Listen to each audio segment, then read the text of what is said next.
కవిత అరెస్టుపై ఈడీ కీలక press meet. BRS MLC Kalvakuntla Kavitha అరెస్టుపై ఎన్ఫోర్స్మెంట్ డైరెక్టరేట్ ఈడీ కీలక విషయాలు వెల్లడించిన విషయం తెలిసిందే. ఈ మేరకు ఈడీ సోమవారం కవిత అరెస్టుపై అధికారిక ప్రకటన విడుదల చేసింది. ఢిల్లీ లిక్కర్ కేసులో ఈ నెల 15న కవితను అరెస్టు చేసినట్లు పేర్కొంది. ఢిల్లీలోని రౌస్ అవెన్యూ ప్రత్యేక కోర్టు 7 రోజుల కస్టడీకి అనుమతిని ఇచ్చింది. ఈ నెల 23వ తేదీ వరకు కవిత కస్టడీకి తీసుకున్నట్లు ప్రకటనలో తెలిపింది.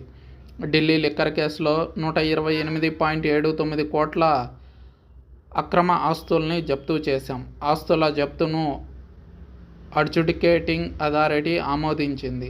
మద్యం విధానం రూపకల్పనలో కవిత, ఆమ్ ఆద్మీ పార్టీ నేతలు, సీఎం అరవింద్ కేజ్రీవాల్, మాజీ డిప్యూటీ సీఎం మనీష్ సిసోడియాతో కలిసి కుట్ర చేశారు. ఈ వ్యవహారంలో ఆంధ్ర రాష్ట్రానికి సంబంధించిన ఎంపీ విజయసాయి రెడ్డి, ఆయన మేనల్లుడు శరత్ చంద్రారెడ్డిల వ్యవహారం కూడా ఉందని తెలుస్తుంది. ఈ వ్యవహారంతో ఆప్ పార్టీ నేతలకు 100 కోట్ల రూపాయల ముడుపులు అప్పచెప్పడంలో కవిత క్రియాశీలక పాత్ర పోషించినట్లు తెలుస్తుంది. ఈ మొత్తాన్ని హోల్సేల్ వ్యాపారుల నుంచి ఇప్పించారు.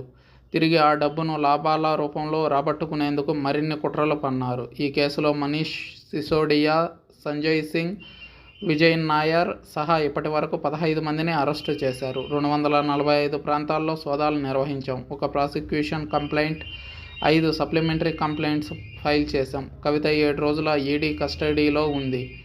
ఆమెను అరెస్టు చేసే సమయంలో బంధువులు మాకు ఆటంకం కలిగించారు. నిలకడగా కవిత ఆరోగ్యం. ఈడీ కార్యాలయంలో ఎమ్మెల్సీ కవితకు డాక్టర్లు వైద్య పరీక్షలు చేశారు. ఆమె ఆరోగ్యం నిలకడగా ఉందని వైద్యులు వెల్లడించారు. కవిత బీపీ సాధారణంగా ఉందని పేర్కొన్నారు. 24 గంటలకు ఒకసారి వైద్య పరీక్షలు చేయాలని కోర్టు ఆదేశాలు జారీ చేసింది.